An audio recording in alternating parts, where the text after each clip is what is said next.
ಎಲ್ರಿಗೂ ನಮಸ್ಕಾರ, welcome to Haasan buddies. ನೀವೇನು ನೋಡ್ತಾ ಇದ್ದೀರಾ, ಇದು ಹಾಸನ್ ಟು ಬೆಂಗಳೂರಿಗೆ ಹೋಗುವಾಗ ಕುಣಿಗಲ್ ಹತ್ರ ರೋಡ್ ಸೈಡೇ ಸಿಗುತ್ತೆ.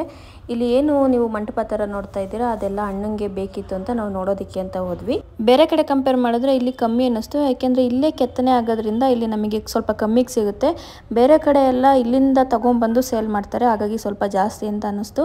ನನಗೆ ಇಲ್ಲಿ ಹೋದ ತಕ್ಷಣ ಯಾವುದೋ ಹಂಪಿಗೆ ಹೋಗಿದ್ದೀನೇನೋ ಅನ್ನೋ ಥರ ಫೀಲ್ ಆಯಿತು. ಅದಕ್ಕೆ ಕೆತ್ತನೆ ಶಿವಲಿಂಗ ಎಲ್ಲ ಇತ್ತು. ನನಗೆ ಇದೊಂದು ಇಲ್ಲಿ ಅಟ್ರಾಕ್ಟಿವ್ ಅಂತ ಅನ್ನಿಸ್ತು. ಅದನ್ನ ಪ್ರೈಸ್ ಕೇಳಿದೆ, 2000 ಅಂದರೆ 200 ರೂಪಾಯಿ ಡಿಸ್ಕೌಂಟ್ ಮಾಡಿಬಿಟ್ಟು 1800 ರೂಪಾಯಿ ಕೊಡ್ತೀವಿ ಅಂದ್ಬಿಟ್ರು. ನನಗೆ ಸ್ವಲ್ಪ ಪಾಟು ಹುಚ್ಚು ಜಾಸ್ತಿನೇ. ಅದಕ್ಕೆಲ್ಲ ನೋಡ್ಕೊಂಡ್ರೆ ನಂತರ ಸಿರಾಮಿಕ್ ಎಲ್ಲ ಇದೆಯಲ್ಲ, ಅದಕ್ಕೆಲ್ಲ ಹೋಲಿಸ್ಕೊಂಡ್ರೆ ಇದು ಪ್ರೈಸು ಓಕೆ ಅಂತ ಅನ್ನಿಸ್ತು. ಯಾಕೆಂದರೆ ಇದು ಸ್ಟೋನಲ್ಲಿ ಮಾಡಿರೋದು ತುಂಬ ಶೈನಿಂಗ್ ಇತ್ತು, ಪಾಲಿಶ್ ಅಂತೂ ಸಖತ್ತಾಗಿತ್ತು. ನನಗೆ ಪರ್ಸ್ನಲಿ ತುಂಬ ಇಷ್ಟ ಆಯಿತು ಅದೊಂದು. ಇಲ್ಲಿ ತುಳಸಿ ಕಟ್ಟೆ ಇತ್ತು, ಅದು ಪ್ರೈಸ್ ಕೇಳಿದ್ವಿ, 8000 ಅಂತ ಅಂದರು. ತುಂಬ ಅಂದರೆ ತುಂಬ ಚೆನ್ನಾಗಿತ್ತು. ನಾನು ಹೇಳಿದ್ನಲ್ಲ ಆವಾಗಲೇ, ಫೋಟೋ ಶೂಟ್ ಅಂತೂ ತುಂಬ ಚೆನ್ನಾಗಾಯಿತು, ಸಖತ್ತಾಗಿ ಬರ್ತಾಯಿದ್ದು ಫೋಟೋ ಅಂತೂ. ನನಗಂತೂ ವಿಶಾಲಾಕ್ಷಿ ಸ್ಟೋನ್ ಆರ್ಟ್ ಜಾಗಕ್ಕೆ ಹೋಗಿ ನಿಜ ಖುಷಿಯಾಗೋಯ್ತು. ಯಾವುದೋ ಹಿಸ್ಟಾರಿಕಲ್ ಪ್ಲೇಸಿಗೆ ಹೋಗಿದ್ದೇನೆ ಅನ್ನೋ ಫೀಲ್ ಅಂತೂ ಖಂಡಿತ ಆಯಿತು. ಸೊ ಸದ್ಯಕ್ಕೆ ನನ್ನ ಈ ಮಿನಿ ಲಾಗ್ನ ಇಲ್ಲಿಗೆ ಮುಗಿಸ್ತಾ ಇದ್ದೀನಿ. ಎಲ್ರಿಗೂ ಧನ್ಯವಾದಗಳು.